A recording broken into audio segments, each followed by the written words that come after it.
Finally অনেক সাধনার পরে আমিও ঈদের জামা কিনে ফেললাম, কিন্তু জামা কেনার পরে যে এত বেশি ঝামেলায় পড়ে যাব তা কখনোই ভাবতে পারিনি। চারিদিকে এত পাকিস্তানি জামা দেখার পরে আমি কেমন জামা নিব, কি নিব না নিব সবকিছু নিয়ে অনেক বেশি টেনশনে ছিলাম। একটা জামা কিনতে চাই আমি যে কতবার বাজারে গিয়েছিলাম আর কি কি শপিং করলাম সবকিছু এই ভিডিওতে থাকবে। সো হ্যালো এভরিওয়ান, আসসালামু আলাইকুম। আশা করি সবাই অনেক ভালো আছো। সুন্দর একটি ওয়েদারে আমরা সবাই মিলে বের হয়ে পড়লাম শপিং করার জন্য। আর আমার সামনে দেখতে পারতেছো অনেকেই আছে, ওরাও মেবি শপিং করতে যাচ্ছে। এই দিনে প্রচুর পরিমাণে বাতাস ছিল আর আকাশটা দেখতে মাশাআল্লাহ অনেক বেশি সুন্দর লাগতেছিল। আর এই তো আমি চলে আসলাম এখানে। আসে আমরা অটোর জন্য ওয়েট করতেছিলাম। এই দিনে আমরা শপিং করতে গিয়েছিলাম ঠিকই, কিন্তু কোনো কিছুই কেনা হয়নি। মার্কেটে যাওয়ার আগে আমরা কত কিছু প্ল্যান করে যাই, কি নিব না নিব সবকিছু আগে থেকেই ভেবে রাখি। আর আমি তো আগে থেকেই ভেবে রেখেছিলাম আজকে কি কেনাকাটা করব সবকিছুই তোমাদের সাথে শেয়ার করব। তাই কিছু কিছু ভিডিও ক্লিপ আমি আগে থেকেই নিয়ে রেখেছিলাম। আমরা যেহেতু একটা দোকান থেকেই শপিং করব তাই সেখানে চলে আসি, কিন্তু ওই দিনে তেমন কোনো কিছু পছন্দ না হয় আমরা বাসায় চলে আসি। তারপরের দিনে আবারও চলে যাই মার্কেটে। আর এই দিনে আমরা এমন সময় মার্কেটে গিয়েছিলাম, মার্কেটে তেমন একটা ভিড় ছিল না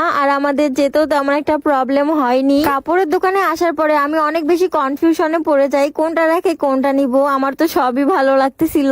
এখন যে ড্রেসটা দেখতেছি এটা রিয়ালে আমার তেমন একটা ভালো লাগেনি, বাট ক্যামেরায় দেখতে কেন জানি অনেক বেশি সুন্দর লাগতেছে। যাই হোক, ওই দিন তো আমরা ড্রেস পছন্দ করে সিলেক্ট করে রেখে চলে আসি। তার 2 দিন পরে আবারও যাচ্ছিলাম সেই ড্রেসগুলো আনার জন্য। এইবার প্রত্যেকটা জামারই যে এত বেশি দাম চাচ্ছিল কি বলবো, প্রত্যেকটার প্রাইস শুনে আমার তো পুরো মাথায় ঘুরে যাচ্ছিল। আর আমার সাথে অলওয়েজ এমনটা হয়, মার্কেটে যাওয়ার পরে আমি অনেক চিন্তা ভাবনা করে একটা ড্রেস নেই আর সেটা নেওয়ার পরে বাসায় নিয়ে আসা আমার আর ভালো লাগে না। যাই হোক, এই দিনে বাজারে প্রচুর পরিমাণে ভিড় ছিল, হাঁটার মতো পরিস্থিতিও ছিল না, তাই আমি তেমন কোনো ভিডিও ক্লিপ নিতে পারিনি। এই শপিং ব্যাগেই ছিল আমার ঈদের ড্রেস। আজকের ভিডিওটা এই পর্যন্তই। সবাই ভালো থাকবা, সুস্থ থাকবা। আল্লাহ হাফেজ।